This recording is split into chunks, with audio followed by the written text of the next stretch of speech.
Hello everyone, John here from Benson Fiat and Alfa Romeo in Greer, South Carolina. There's my business card right there in case you need to reach me. Wanted to talk a little bit today about the Fiat 500 and the Fiat 500 power steering.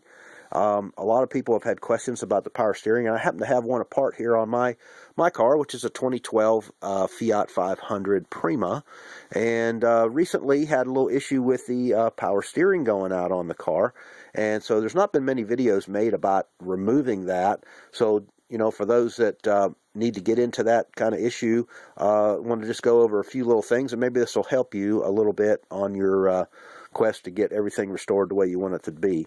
One of the things about the Fiat 500 steering, it is electric power steering. So that's the motor for it, and it sits on the left-hand side, basically behind the turn signal stalk, back underneath the cowl there.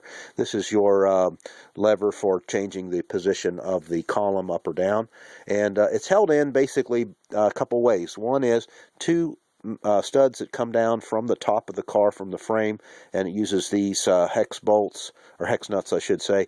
13 millimeter is the size for that, so you got two, one on each side. And then in the back there's also a little through bolt here, and that's usually the last thing that you remove before you take the steering column out. A little hard to get to. I use a little 13 millimeter on this side, and then on this side I'll use a 13 millimeter offset little combination wrench, which is very, very handy, because then you can work both hands on this side back in the steering column to get it, and this will just hold the bolt from turning. So this has a nylon insert in here, so it once you start getting it loose, it's okay. But anyway, then this bolt will slide out. Once you take this off, this bolt will slide out this way, and there's enough room in, you know, toward the center of the car to get this bolt out. But you know, it's a little tough to get to, but it can be done. Now, one of the things, the first thing you have to do if you're going to get into this is to remove the airbag, and there's been some questions about the airbag, basically, and its removal. So it's not the easiest thing in the world to remove. This has already been taken out, but one of the things you'll see on YouTube videos, I guess, is this little hole right here, which is what's needed to release the spring tension clip. And I've got a little 5 millimeter hexagon that you can push into that little hole, and basically it's tight fit, but it'll go in there. And what you're pressing against is this little spring clip right here. I'm going to try to show you what I'm talking about. So when you push in through that little hole, you're pushing this spring clip out. There you go. See how I'm pushing on it? Okay, it's on both sides. So you get the one side released, then you go over to the other side, get it released, and it should sort of pop off of the front fascia here. So as you can see, there's a hole right there, and there's another hole right there. I had a heck of a time trying to get this out, but so that's one of the reasons why I'm making this video. But you do have two airbag mechanism connectors right here. They're color coded. The orange one here goes down in the center, and if you notice, this is how you take it off. There's a little edge right here. You can kind of push on that. See, it's being pushed on. That's how to get it off. But remember, they're very fragile. And then on this side, you have a little purple connector that goes right here, and again, the same type of clip. You also have this right here is for the horn, so this goes into here. It's a little standard connector. Now, just make sure before you get started, you want to disconnect the battery. So I'll walk over here and show you.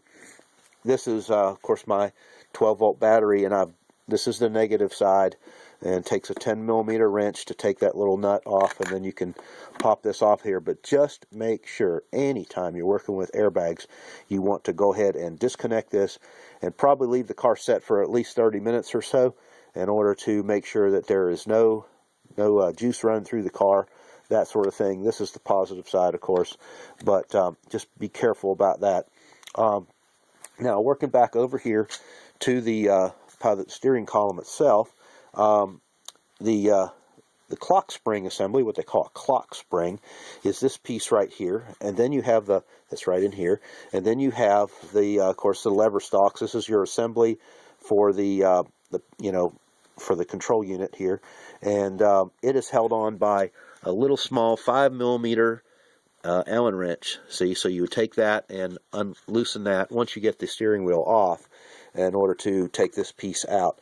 Now, there's a center nut here. It's a 24 millimeter, or if you don't have that handy, you can use usually a 7/8. Now they have a little spring clip closure on there to hold it tight. You may have to sort of bend the little flanges out of that in order to get access to take that out. But you know, generally it's nice to take this off while it's on the car because you got a little bit more leverage and so forth. But anyway, in this case, the nut is still on there, so you can see how it is. All these wires, be very careful with these.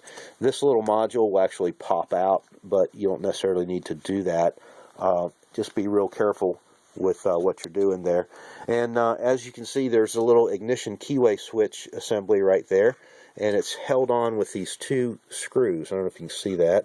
On the other side of the two screws is these little look like little mushroom heads right here. These are snap-off bolts. So in other words, it was assembled with a snap-off bolt head, and so I'll show you how to get those out. It's not too awful bad. But this is a electric power steering motor and the gearbox assembly, and this is how it connects to the back to actually steer the car. So now let's talk a little bit about the key assembly and the ignition. One of the things that people come into our shop sometimes and they'll have an issue where the car will crank but it won't fire over, and sometimes it's a dead battery. And these keys take a CR2032 battery, and I'll show you how to do this real quick while we got this out.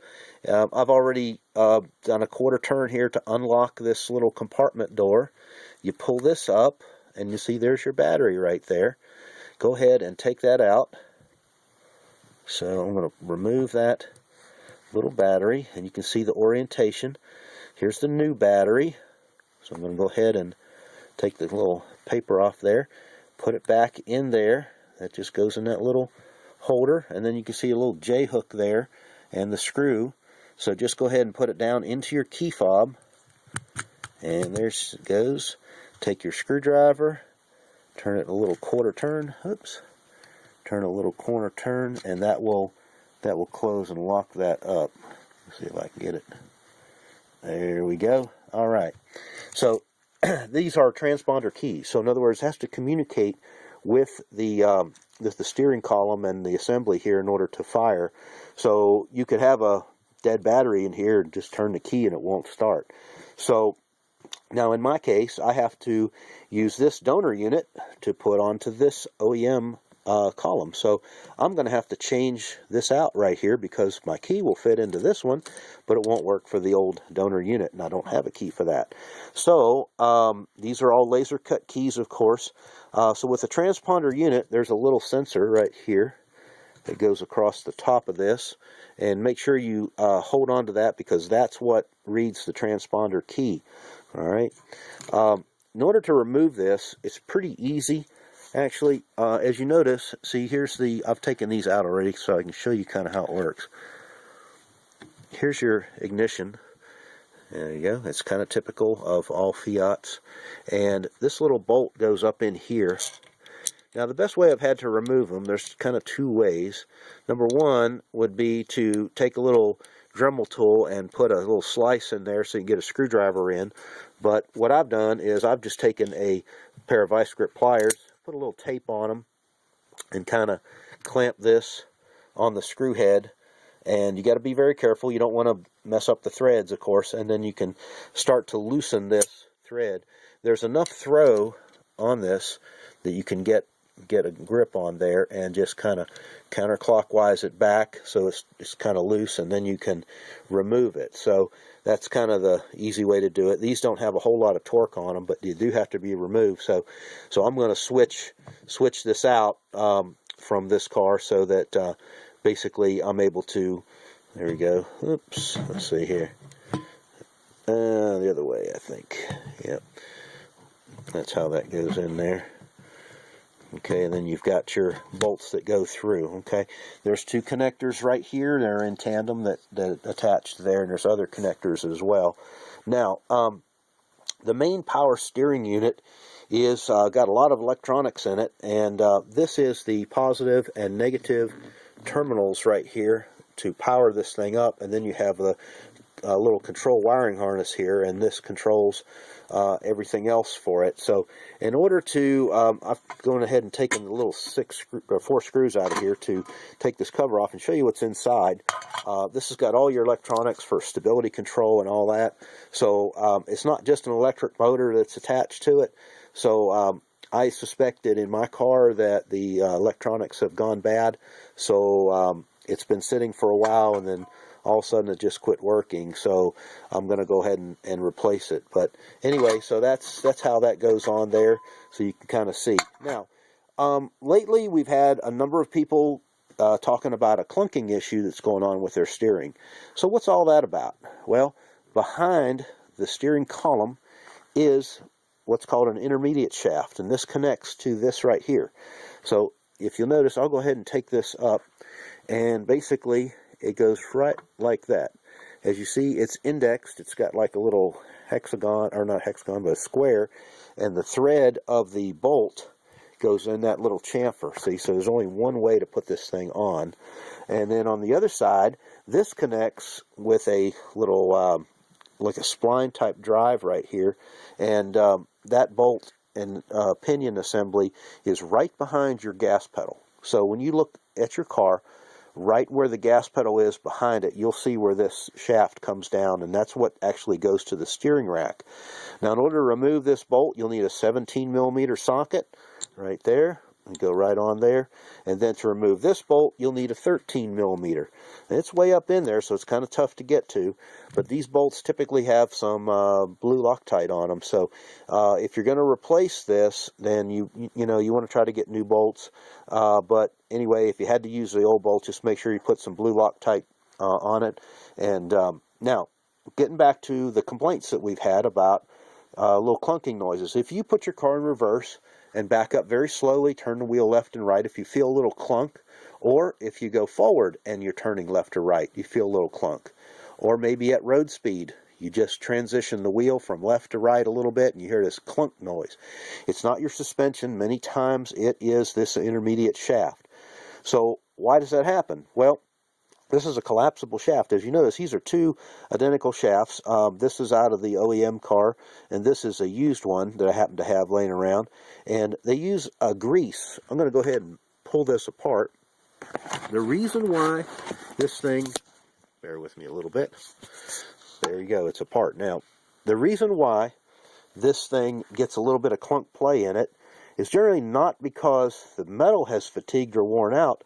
It's the grease dries up in there, and there's, that gives us a little bit of, snugness in this steering shaft. Remember, the steering shaft's purpose is to collapse in the event of a front crash. So remember, you got the whole big steering column there, and so, that's one thing that you want to be careful about. So anyhow, you can replace this. It's about $100 to get this intermediate steering shaft. There's the part number if you need it. It's not too bad to install. Remember, 13mm on the top and 17 on the bottom. It only fits one way. Always when you're working with this, make sure that you have your steering wheel straight. And anyhow, so that's kind of what I wanted to summarize here for you. The intermediate steering shaft is an issue, and I would definitely, if you hear that clunking noise, don't tear apart your suspension first. It's probably this. Now, you can take a little bit of lubricant and put on that shaft, move it back and forth several times to get it, in there as much as possible, and your problem may go away. Otherwise, you may just have to replace it if you just choose to do that. Anyhow, so that's the purpose of this video, and I just wanted to relate those things while I was in it. I wanted to remind you, if you ever need any help or a car, certainly call us at Benson Fiat. We have a lifetime powertrain warranty. It comes with every car at no charge. And also wanted you to check out the Fiat Club America, and this is one of the older issues of Fiat Club America. We make something called Recombi Magazine, and you can go to fiatclubamerica.com. So I hope you'll check that out. It is for the new cars and the old classic cars, so hope you'll get a chance to check that out. And we do have this magazine that comes out, every couple of months. So it's a great club, and I think you'll really enjoy it if you'll check it out. Well, that's kind of all for my little workshop today. I hope you enjoyed it, and hope your Fiat experience is good wherever you are. And once again, thank you on behalf of Benson Fiat and Fiat Club America for watching this, and hope it helps. Have a great week, and we'll catch you out on the road. Ciao.